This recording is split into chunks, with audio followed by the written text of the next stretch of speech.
ان الباطل کان زہوقا. جو لوگ یہ کہتے تھے کہ ڈاکٹر ذاکر نائک نے ایسا کہا ہے ویسا کہا ہے، یہ ویڈیو ان کے لیے اسپیشل میں نے ڈھونڈی ہے. یہ ویڈیو ان کے لیے، اپنے کانوں کے پردے کھول کے صفائی کر کے یہ سننا ہے آپ نے کہ یہ ڈاکٹر صاحب کیا کہہ رہے ہیں. دھیان سے سنیں، ابھی تفرقہ مت پھیلائیں.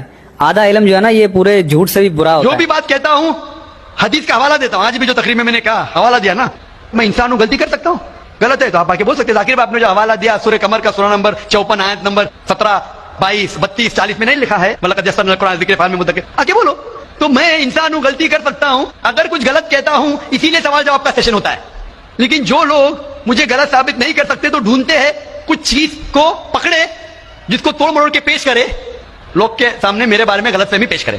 میں جانتا ہوں یہاں کے آرگنائزر نے کہا کہ ایک ویڈیو کلپ لوگ عام کر رہے تھے جس میں کیا کہ ذاکر بھائی کہتے ہیں کہ محمد صلی اللہ علیہ وسلم سے مانگنا حرام ہے، محمد صلی اللہ علیہ وسلم کو ماننا حرام ہے. ابھی میں جب قرآن کو چھوڑ کے ویسے ثابت